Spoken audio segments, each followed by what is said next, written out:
Assalamualaikum warahmatullahi taala wabarakatuh. InsyaAllah hari ini Cikgu Asma akan terangkan topik tingkatan 4 iaitu topik 1 pengenalan kepada ekonomi. Terlebih dahulu para pelajar perlu tahu pengertian ekonomi. Ekonomi merupakan satu kajian sains sosial bagaimana manusia mengagihkan sumber-sumber ekonomi yang terhad. Sumber-sumber ekonomi yang terhad untuk memenuhi kehendak manusia yang tidak terbatas ataupun yang tidak terhad. Cikgu ulang bagaimana manusia nak agihkan sumber-sumber ekonomi yang terhad untuk memenuhi kehendak manusia yang tidak terbatas. Biasanya soalan suka menguji para pelajar untuk soalan objektif. Jadi perhatikan sumber-sumber ekonomi yang terhad, kehendak manusia yang tidak terhad ataupun tidak terbatas. Okey, apa pula yang dimaksudkan dengan sumber-sumber ekonomi? Terdapat 4 jenis sumber-sumber ekonomi. Okey, kita ada BTMU, buruh, tanah, modal dan juga usahawan. Okey, buruh. Apa itu buruh? Okey, buruh merupakan individu yang menyumbangkan tenaga fizikal atau mental dalam proses pengeluaran. Dan buruh biasanya mendapat ganjaran upah ataupun gaji. Okey, seterusnya tanah. Okey, tanah merupakan sumber anugerah daripada alam semula jadi ataupun tuah ataupun sumber daripada anugerah Tuhan dan penawarannya adalah terhad. Tanah ini meliputi segala alam semula jadi, merangkumi sumber-sumber yang boleh diperbaharui ataupun tidak boleh diperbaharui, seperti sumber-sumber hutan, biji timah, petroleum yang terkandung dalam tanah. Okey. Tanah apabila disewakan, maka pemiliknya akan mendapat ganjaran sewa. Modal pula merupakan wang atau alat yang digunakan dalam proses pengeluaran untuk meningkatkan keupayaan pengeluaran. Contohnya, individu yang ada modal dalam bentuk duit, dia boleh gunakan untuk menjalankan perniagaan. Ataupun individu yang mempunyai mesin, seperti mesin basuh, jadi dia boleh memulakan perniagaan dobi sebab tu modal merupakan wang atau alat untuk meningkatkan proses pengeluaran. Okey, bagi individu yang mempunyai modal seperti wang, apabila disimpan di dalam bank, dia mendapat ganjaran faedah. Okay, seterusnya, usahawan. Usahawan merupakan individu yang menggabungkan dan menyelaraskan faktor-faktor pengeluaran lain untuk mengeluarkan barang. Maksudnya, individu inilah yang menggabungkan untuk mencari pekerja, mencari tapak perniagaan dan juga mencari modal untuk memulakan perniagaan untuk menghasilkan barang dan perkhidmatan. Dan usahawan ganjarannya adalah untung. Okey, kita tengok pula bagaimana ciri-ciri keempat-empat sumber ekonomi ataupun nama lain bagi sumber ekonomi adalah faktor-faktor pengeluaran. Okey, biasanya soalan suka tanya dari segi ciri-ciri. Nyatakan ciri-ciri sumber ekonomi seperti tanah, buruh, modal dan usahawan. Okey, kita tengok tanah. Tanah merupakan anugerah alam semula jadi. Maksudnya, poin pertama ciri-cirinya kita boleh ambil definisi tanah. Penawaran dia terhad. Maksudnya, tanah ni yang ada tak cukup untuk menampung kehendak semua masyarakat dekat dunia. Okay, terdiri daripada sumber yang boleh diperbaharui dan tidak boleh diperbaharui. Okey, sumber yang boleh diperbaharui adalah seperti kita boleh tengok pokok boleh ditanam semula, tetapi bahan galian seperti petroleum tidak boleh diperbaharui. Okey, seterusnya buruh. Poin pertama, ciri-cirinya kamu boleh ambil definisi. Kemudian, buruh ni mempunyai mobiliti geografi yang tinggi. Maksudnya kat sini, Buruh ni dia boleh pergi ke mana-mana untuk bekerja. Boleh bekerja di Malaysia, boleh bekerja di luar negara, boleh bergerak. Okey, seterusnya, terdiri daripada buruh mahir dan tidak mahir. Okey, buruh mahir seperti juruteknik, kita tahu contohnya doktor, engineer. Tetapi buruh tidak mahir adalah buruh kasar di sektor pembinaan. Contohnya. Seterusnya, modal. Modal tadi sama juga kita ambil definasi. Seterusnya, mempunyai mobiliti geografi yang tinggi. Kita boleh ambil mesin daripada Jepun contohnya. Sebab tu mobiliti geografi. Kita boleh bawa modal ke dalam negara. Ataupun kita boleh juga melabur ke luar negara. Duit kita laburkan ke luar negara. Maksudnya mobiliti geografi yang tinggi. Tujuan dia untuk meningkatkan pengeluaran. Contoh modal adalah jentera, mesin dan sebagainya. Okey, usahawan. Usahawan adalah individu yang menggabungkan faktor pengeluaran. Ini definisi dia.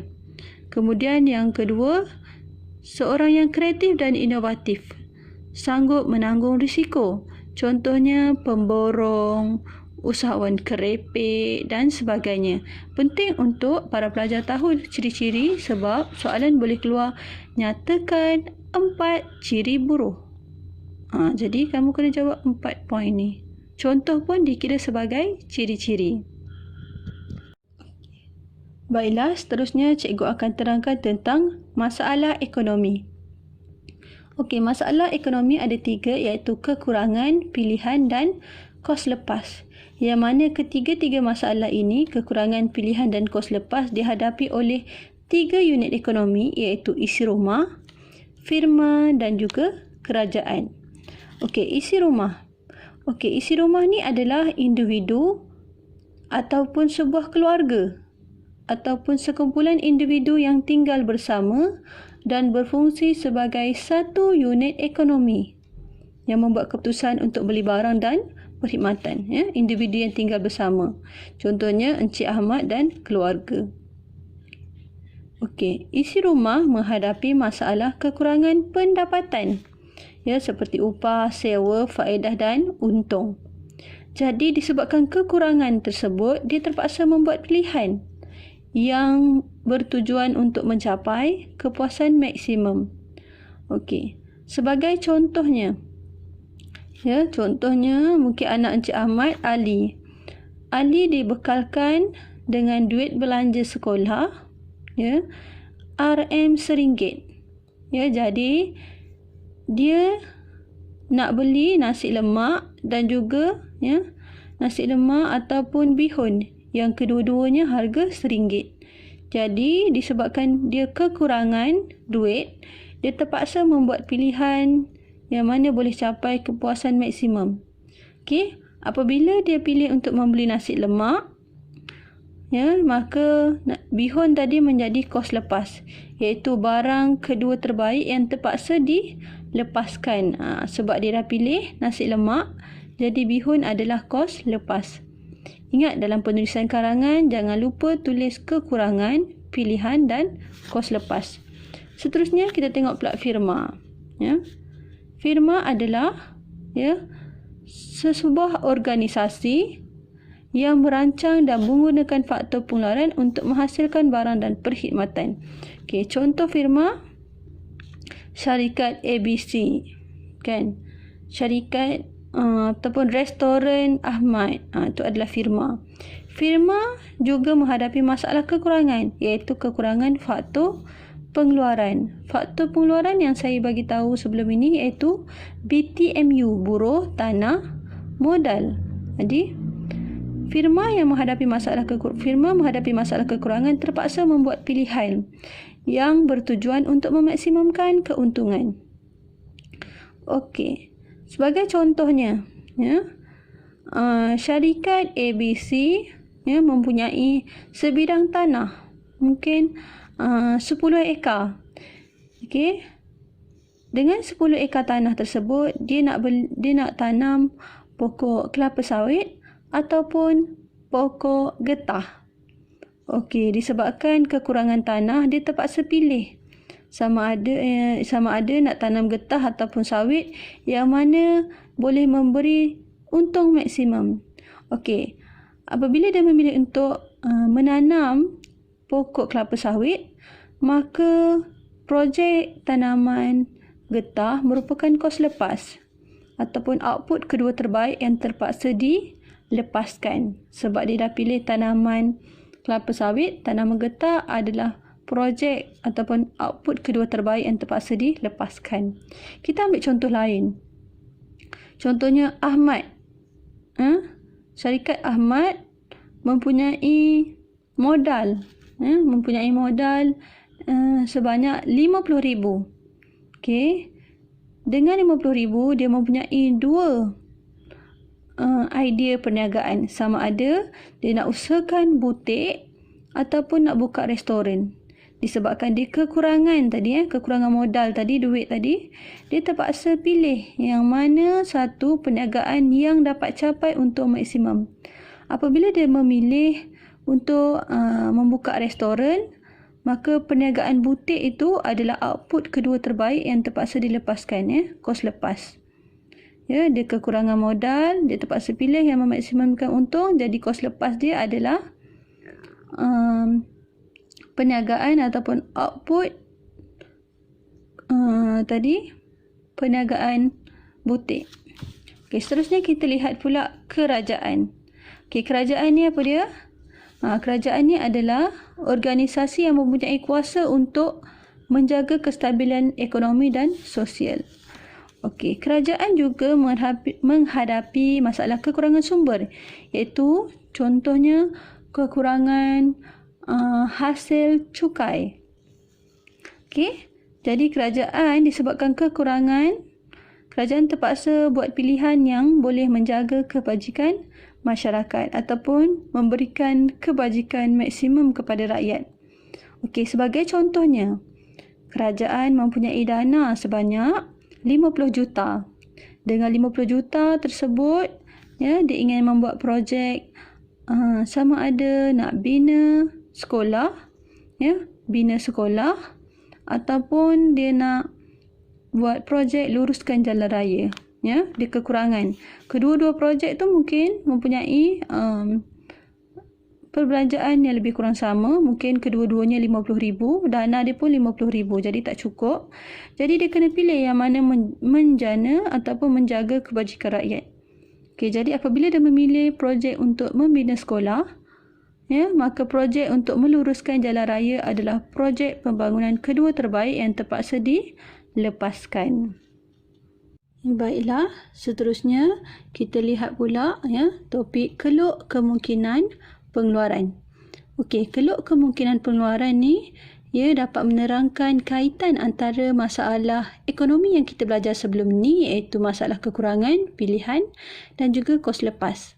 Okey, keluk kemungkinan pengeluaran ataupun singkatannya KKP, definisinya adalah keluk yang menunjukkan had maksimum tingkat pengeluaran, iaitu had maksimum tingkat pengeluaran yang dapat dicapai oleh sesebuah ekonomi dengan menggunakan faktor pengeluaran yang ada dan tingkat teknologi tertentu.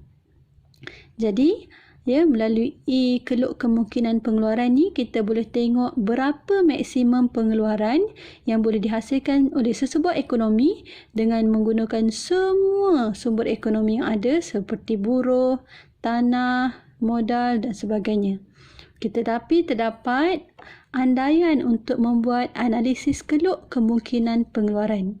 Andaian yang pertama, ekonomi telah mencapai guna tenaga penuh, iaitu maksudnya semua orang bekerja dan kalau ada pun pengangguran, kadarnya adalah pada 4% atau kurang daripada 4%. Yang kedua, ekonomi hanya mengeluarkan dua jenis barang. Kalau kita buat lebih, nanti keluk akan jadi sangat kompleks. Seterusnya, sumber ekonomi yang dimiliki adalah terhad dan tetap. Kita hanya boleh gunakan sumber ekonomi yang ada dalam sesebuah ekonomi sahaja ataupun dalam sesebuah negara sahaja. Kita tak boleh ambil daripada luar. Seterusnya, tingkat teknologi adalah tetap. Maksudnya kat sini, kita tak boleh import teknologi canggih sebab benda itu boleh mempengaruhi tingkat pengeluaran. Okey, kita lihat jadual 1.2 ia menunjukkan pelbagai kombinasi keluaran pakaian dan makanan yang dapat dihasilkan oleh sesebuah ekonomi. Maksudnya dengan menggunakan semua sumber-sumber ekonomi, ini adalah pilihan pengeluaran, kombinasi pengeluaran sesebuah negara yang boleh dipilih. Okey, kita tengok pada kombinasi R. Okey, kombinasi R, semua faktor pengeluaran telah digunakan untuk mengeluarkan makanan. Maksudnya buruh tanam modal semua digunakan untuk hasilkan makanan. Jadi maksimum yang boleh dihasilkan adalah 20 tan metrik makanan tanpa hasilkan apa-apa pakaian. Okey. Kemudian kita tengok pula pilihan kombinasi V, iaitu semua sumber ekonomi digunakan untuk menghasilkan pakaian. Jadi maksimum pakaian yang boleh dihasilkan adalah 16,000 helai tanpa menghasilkan apa-apa makanan. Okey. Tetapi kebiasaannya kombinasi pengeluaran yang ada dua-dua jenis barang iaitu pakaian dengan makanan akan dipilih oleh sesebuah ekonomi. Contohnya kombinasi S, T dan juga U. Okey, contohnya kombinasi S. Kombinasi S 4,000 pakaian dan juga 19,000 tan metrik makanan. Okey, kita boleh lihat dekat sini apabila dia nak tambahkan daripada kosong pakaian, dia nak tambah jadi 4,000 helai pakaian, tambah 4, dia terpaksa mengurangkan 1 tan metrik pakaian. Maksudnya sebahagian daripada sumber ekonomi yang digunakan untuk menghasilkan makanan ni digunakan untuk hasilkan pakaian. Okey, seterusnya kombinasi T. Kombinasi T ni dia ingin tambahkan lagi pakaian sebanyak 4,000. Daripada 4,000 helai jadi 8,000, tambahan sebanyak 4,000 helai pakaian. Dia terpaksa mengurangkan lagi, terpaksa menghadapi kos lepas lah ni, mengurangkan lagi sebanyak 2 tan metrik makanan. Begitu juga dengan kombinasi U. Dia ingin menambahkan lagi 4,000 helai pakaian, dia terpaksa mengurangkan lagi 4 tan metrik makanan. Jika kita boleh lihat di sini tambahan pakaian ni dalam keadaan kadar yang sama. 4, 4, 4. Tetapi makanan ni pengurangan dia ataupun kos lepas dia semakin meningkat. Sebab itulah apabila kita hasilkan keluk nanti, bentuk dia adalah berbentuk cembung. Baiklah, seterusnya kita nak belajar bagaimana kita nak plot keluk kemungkinan pengeluaran. Okey, mula-mula kita just buat garis menegak dan juga garis melintang. Okey, kemudian kita tengok kita nak plot ni, kita tengok sifir yang common. Okey, contoh pakaian kita tengok kat sini sifir 4. So, saya ambil 4, 8, 12 dan juga 16. Okey. Makanan kat sini maksimum 20. Jadi, saya ambil sifir 5 lah. 5, 10, 15, 20 untuk memudahkan lah. Jadi, nombor-nombor ni in between lah. Okey, kemudian bila kita dah letakkan makanan dengan pakaian, kita plotkan satu persatu. Okey, contohnya kombinasi R. Kosong pakaian, pakaian dia kosong. Kemudian makanan 20. Makanan 20. Jadi kita plot kat 20. Kosong 20. Titik R. Kemudian titik S. Titik S pakaian 4,000 helai. Tengok pakaian 4,000 helai, Kemudian makanan kat sini 19,000. 4,000 dan 19,000. Kita plotkan titik S. Okey, titik T sama juga 17 dengan 8. Seterusnya titik U. Pakaian 12, pakaian 12 sini. Ya. Makanan 13 kat sini. Jadi kita tarik.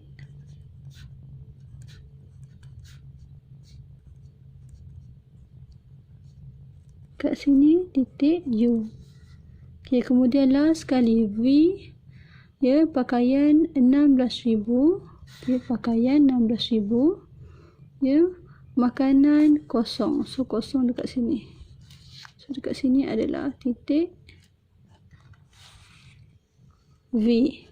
So kemungkinan pengeluaran ni adalah terhasil daripada kita sambungkan titik-titik kombinasi R, S, T, U dan juga V.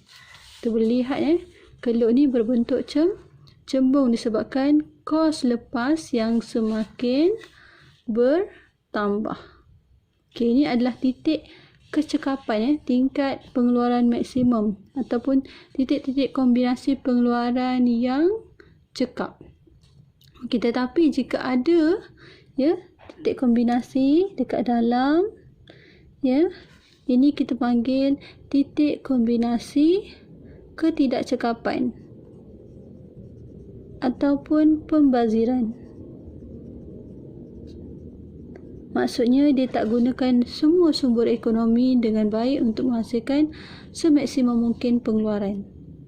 Okey, ataupun mungkin ada pengangguran yang tinggi ketika di dalam ni lah, titik kombinasi dekat dalam. Tapi kalau titik kombinasi dekat luar adalah titik kombinasi ketidakupayaan ataupun tidak kombinasi yang tidak mampu dicapai oleh sesebuah ekonomi. Okey. Seterusnya cikgu akan terang bagaimana untuk kita mengira kos lepas. Okey, perhatikan soalan. Hitung kos lepas dari titik R kepada titik S. Okey, dari ni merujuk kepada kuantiti lama ataupun kuantiti asal. Okey, Q kosong. Manakala kepada titik S ni, kepada ni merujuk kepada kuantiti baru Q1. Okey, kita tengok daripada R kepada S. Okey, pakaian daripada kosong kepada 4. Dari ni adalah Q0. Jadi pakaian Q0 adalah kosong kepada kuantiti baru 4. Okey, makanan pula daripada R kepada S dari 20 kepada 19. Maksudnya Q0 adalah 20 kepada ni Q1 adalah 19. Okey, kita nak tengok pula yang mana satu kos lepas, adakah pakaian ataupun makanan. Okey, kita tengok daripada 0 kepada 4 bertambah atau berkurang. Okey, kalau dia bertambah maksudnya adalah barang pilihan. Manakala daripada 20 kepada 19 ni kita tengok berkurang kos lepas. Kos lepas ni adalah barang yang terpaksa dilepaskan. Kalau tengok kat sini, makanan terpaksa dilepaskan sebanyak 1 tan metrik. Jadi makanan merupakan barang kos lepas sebab nilai dia semakin berkurang. Okey, jadi pengiraan dia perubahan unit barang kos lepas, iaitu barang yang semakin berkurang, kita bahagi dengan perubahan unit barang pilihan ataupun barang yang semakin bertambah. Okey, jadi kat atas ni perubahan unit barang kos lepas. Okey, pengiraan dia Q1 tolak Q0 bahagi dengan Q1 tolak Q0. Okey, atas ni barang kos lepas iaitu makanan. Manakala yang bawah ni adalah pakaian. Okey.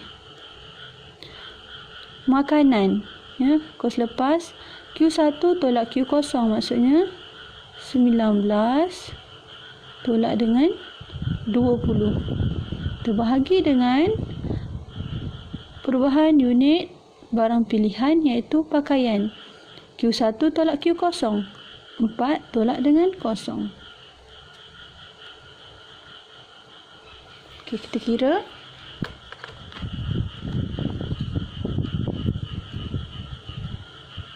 Okey, 19 tolak 20 dapat negatif 1. Bahagi dengan 4 tolak 0 dapat 4.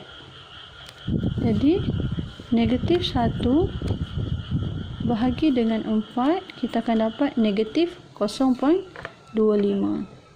So, jawapan dia adalah negatif 0.25.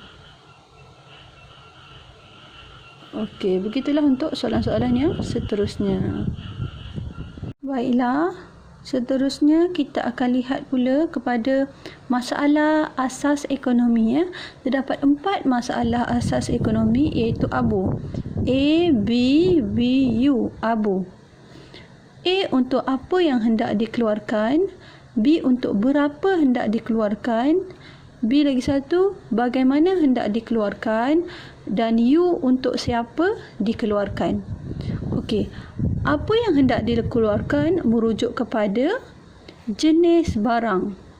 Dalam sesebuah ekonomi, kita nak tentukan jenis barang apa yang kita hendak keluarkan.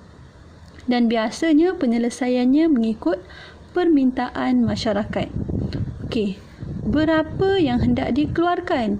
Ini merujuk kepada kuantiti barangan yang kita hendak keluarkan. Merujuk kepada berapa unit. Adakah 100, 1000 atau sejuta unit yang hendak dikeluarkan. Okey, seterusnya, bagaimana hendak dikeluarkan? Biasanya penentuannya berdasarkan teknik pengeluaran. Kita ada 2 teknik pengeluaran, sama ada menggunakan buruh ataupun menggunakan mesin ataupun kita panggil modal. Okey, dan biasanya teknik penyelesaian dia mengikut teknik pengeluaran yang cekap yang dapat memaksimumkan keuntungan. Okey, last sekali untuk siapa dikeluarkan, biasanya mengikut teknik biasanya mengikut siapa yang barang tersebut dikeluarkan untuk siapa ataupun corak agihan barang. Sama ada agihan sama rata ataupun agihan barang mengikut kuasa beli. Okey. Daripada masalah-masalah ekonomi tadi, ABU tadi, apa, berapa, bagaimana dan untuk siapa, masalah asas ekonomi tadi dapat diselesaikan melalui sistem ekonomi. Okey, sistem ekonomi yang kita belajar ada 4, iaitu sistem ekonomi kapitalis iaitu pasaran bebas, sistem ekonomi sosialis ataupun perancangan pusat, sistem ekonomi campuran dan juga sistem ekonomi Islam. Okey, sistem ekonomi kapitalis ataupun pasaran bebas antara negara yang mengamalkannya adalah Amerika dan juga Hong Kong. Perancangan pusat sistem ekonomi yang diamalkan di Cuba dan juga Korea Utara. Sistem ekonomi campuran yang paling banyak diamalkan di negara-negara adalah seperti Jepun, Malaysia, Thailand dan sebagainya. Islam, sistem ekonomi yang diamalkan di Brunei dan juga di Arab Saudi. Okay, setiap sistem ekonomi ini terdapat ciri-cirinya yang tersendiri. Itu cirinya ada, keyword dia 5P 1M. Okey, apa maksud 5P 1M? Okey, P yang pertama, pemilikan sumber ekonomi. Okey, dalam sistem ekonomi kapitalis, sumber ekonomi buruh, tanah, modal dimiliki oleh pihak swasta. Manakala dalam sistem ekonomi perancangan pusat, segalanya sistem ekonomi, dia punya sumber ekonomi dimiliki oleh kerajaan. Dalam sistem ekonomi campuran adalah campuran dalam sistem ekonomi kapitalis dan pusat, iaitu ada sumber ekonomi yang dimiliki oleh kerajaan, ada juga yang dimiliki oleh individu dan swasta. Seterusnya, sistem ekonomi Islam. Sumber ekonomi dimiliki oleh Allah secara mutlak, manakala manusia adalah pemegang amanah sahaja. Okey, itu P yang pertama, iaitu pemilikan sumber ekonomi. Siapa yang memiliki sumber ekonomi? Yang kedua adalah pembuat keputusan. Dalam ekonomi, siapa yang buat keputusan? Buat keputusan apa yang hendak dikeluarkan, berapa hendak dikeluarkan, ataupun buat keputusan untuk pembelian barang. Okey, dalam sistem ekonomi kapitalis, keyword dia adalah kebebasan. Semua keputusan dibuat oleh individu dan swasta. Individu dan swasta bebas membuat keputusan ekonomi. Manakala sistem ekonomi perancangan pusat, segala keputusan dibuat oleh kerajaan ataupun badan perancangan pusat. Manakala campuran antara kapitalis dengan pusat tadi adalah individu dan swasta bebas membuat pilihan untuk barang swasta. Tetapi dengan kawalan kerajaan, dan kerajaan juga buat keputusan bagi barang awam. Okey, dalam sistem ekonomi Islam, dia sama dengan sistem ekonomi campuran. Cuma tambahan dia mestilah berlandaskan prinsip dan hukum Islam. Kerajaan akan membuat keputusan bagi barang awam. Sama, cuma tambahan dia mesti berlandaskan prinsip dan hukum Islam. Okey, kita lihat pula P yang seterusnya, pilihan. Okey, dalam sistem ekonomi kapitalis, pihak individu dan firma bebas untuk membuat pilihan barang, sama ada nak keluarkan barang apa bagi firma, dan juga kalau pengguna dia bebas nak pilih barang apa. Okey, kalau sistem ekonomi perancangan pusat, individu dan firma tak ada pilihan untuk keluarkan barang, kerana kerajaan yang akan buat keputusan barang apa yang hendak dikeluarkan. Okey, seterusnya sistem ekonomi campuran, sama juga individu dan pihak swasta bebas membuat pilihan, tetapi dengan kawalan kerajaan melalui undang-undang. Okey, seterusnya sistem ekonomi Islam sama juga dengan campuran, cuma perlu ada berlandaskan prinsip Islam, iaitu halal dan haram. Kerajaan akan mengawal kebebasan pengguna dan pengeluar melalui undang-undang dan peraturan. Okay, seterusnya, P yang seterusnya, penentu harga. Okay, dalam sistem ekonomi kapitalis, tingkat harga barang ditentukan oleh mekanisme harga ataupun mekanisme pasaran, permintaan dan penawaran. Sistem ekonomi pusat, kerajaan yang tentukan harga.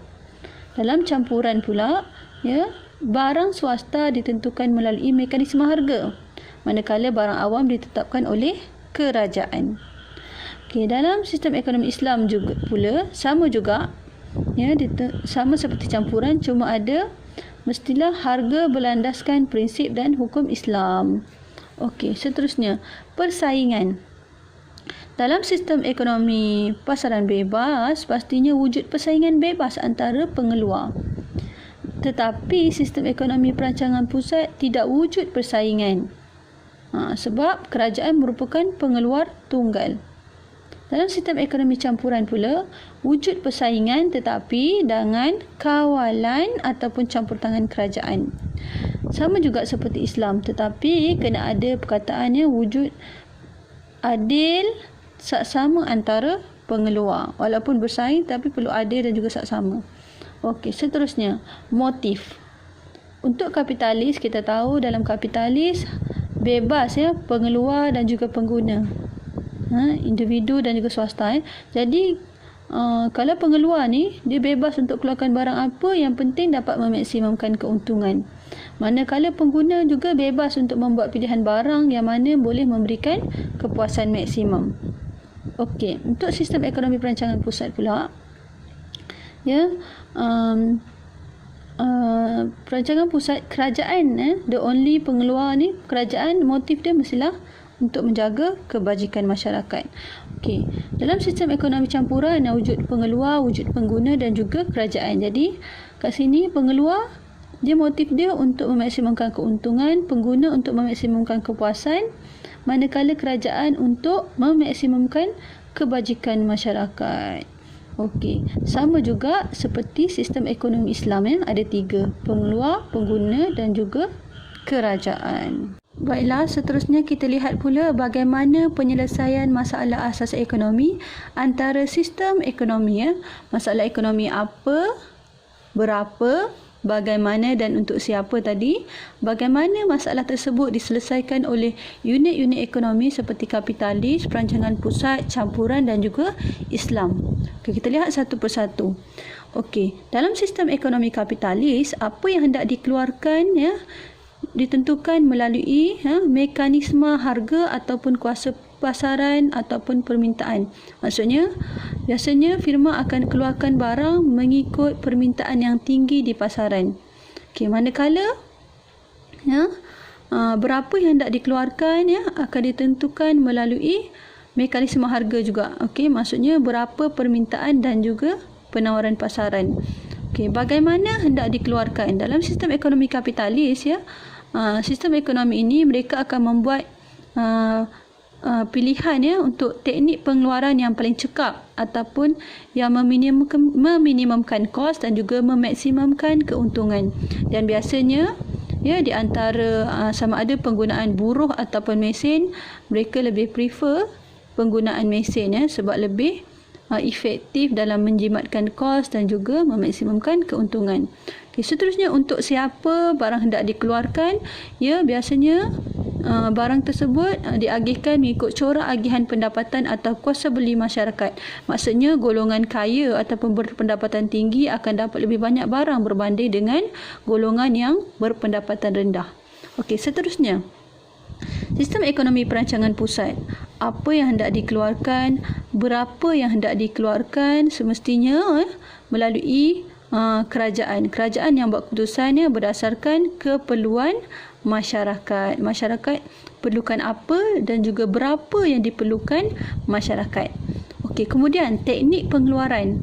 Biasanya teknik pengeluaran yang dipilih mestilah memaksimumkan adalah yang paling cekap, yang mana dapat meminimumkan kos dan mengurangkan kadar pengangguran. Sebab dia motif dia kebajikan, jadi dia nak teknik tu mestilah mengurangkan pengangguran, dan biasanya teknik yang digunakan adalah penggunaan buruh lah. Okey, seterusnya, untuk siapa dikeluarkan, kerajaan akan memastikan barang diagih secara sama rata supaya semua rakyat ni mendapat barang yang sama, barang yang secara adil. Maksudnya mereka gunakan sistem catur. Okey, seterusnya, sistem ekonomi campuran masalah apa diselesaikan bagi barang swasta mengikut kuasa pasaran. Maksudnya sama juga dengan pasaran bebas, dia ikut permintaan pasaran. Tetapi untuk barang awam dikeluarkan oleh kerajaan untuk menjaga kebajikan rakyat. Maksudnya kat sini kena ada barang swasta dan juga barang awam. Manakala berapa hendak dikeluarkan diselesaikan juga melalui pasaran untuk barang swasta, tetapi barang awam disediakan oleh kerajaan mengikut keperluan rakyat tempatan lah. Okey, seterusnya, bagaimana hendak dikeluarkan?